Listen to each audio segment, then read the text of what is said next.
16-bit arcade graphics. You can't do this on Nintendo, Genesis does. 16-bit arcade action. You can't do this on Nintendo, Genesis Does. Genesis Does. Genesis Does. Genesis Does. Genesis does. 16-bit arcade hits. You can't do this on Nintendo, Genesis does. What Nintendon't? The 16-bit Genesis system by Sega. Genesis does it all. Welcome to the Ninja X Show. Today's topic, my Sega Genesis Mini review. I've spent some time playing with this, and I gotta say, this is the best mini console I've ever played. It has 42 games, which is twice as many games as the Super Nintendo Mini and PlayStation Mini. However, I think what's on everybody's mind is, can the Sega Genesis be hacked? At this time, I have not been able to hack it yet, but others have been able to hack it. However, I already have a Sega Genesis theme made, which I am currently using on my PlayStation Mini.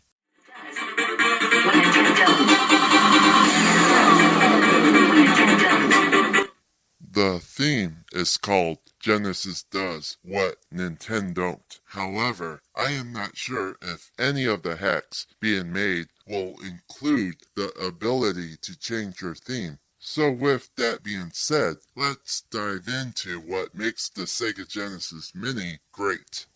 So first off, let's look at the design of the Sega Genesis. It's nice and sleek, looks just like the original, and unlike the Super Nintendo Mini, you can actually open the cartridge slot. Plus you can remove the plastic piece from the side, as well as move your volume slider. A perfect replica of the Sega Genesis Model 1. Hopefully, we'll get the American version of the Tower of Power to go with this Genesis Mini. If this Genesis Mini succeeds, you can count on it. The controller itself is a very nice looking replica of the original, and you can even use this controller on your PC. However, I wish this Sega Genesis Mini included a 6-button controller, but I can understand why they did not include it, because they are selling an official 6-button controller separately. Well played, Sega. I could definitely buy the blue one as well as the black one. Anyways, I don't mind the 3-button controller. I've always loved the design of it. It's gonna be tough to play Street Fighter 2 with this controller though. Thankfully, I already have multiple versions of Street Fighter 2, so I don't really need to play this version.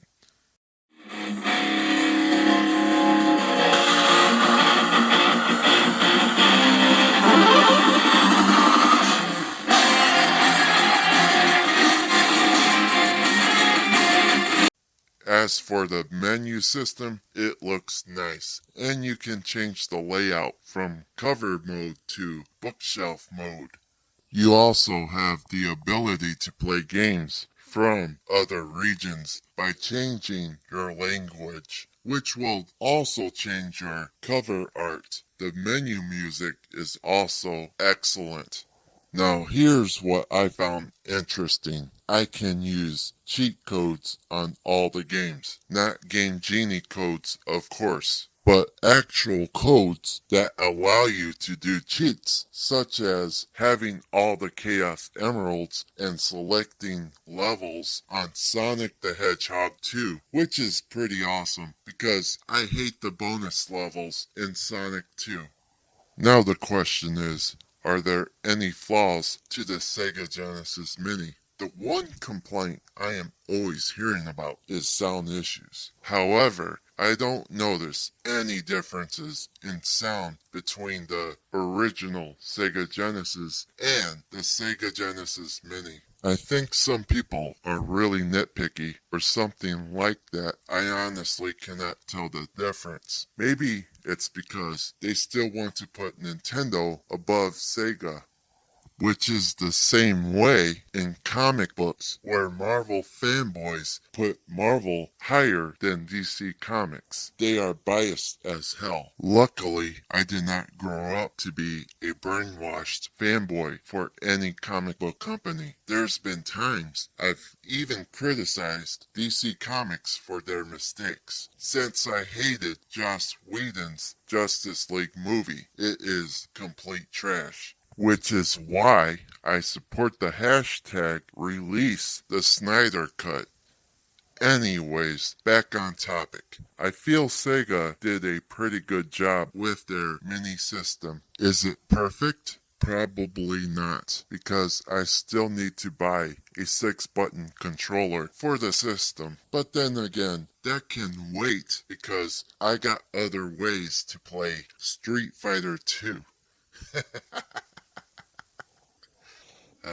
So anyways, that's my review of the Sega Genesis Mini. I'd rather have this than the endless stream of Sega Genesis clone systems. It's much better than AtGames, that's for damn sure. Once I am able to hack this, those clone systems will be rendered obsolete, because the Sega Genesis Mini should be the only way to play your favorite games, not some half-assed attempt by companies like AtGames, and definitely not something as overpriced as the Analog Mega SG. I think the only clone console I would even consider getting is Hyperkin's Mega Retron HD, but I like my consoles official. Hopefully, the success of the Sega Genesis Mini will lead to a Sega Saturn Mini, as well as a Dreamcast Mini. That's all I have to say. Don't forget to share this video. Tune in next time for more truth, logic, and common sense. Genesis does. 16-bit arcade graphics. You can't do this on Nintendo. Genesis does. 16-bit sports action. You can't do this on Nintendo. Genesis Does. Genesis Does. Genesis Does. Genesis Does. Genesis does. Get Joe Montana free, Pat Riley free, Buster Douglas free, Super Monaco GP free, or Collins free. Genesis does. What Nintendon't? Buy a 16-bit Genesis system between now and October 31st and get an extra game. If you like this video, be sure to give it a thumbs up, subscribe if you haven't already, and I'll see you next time.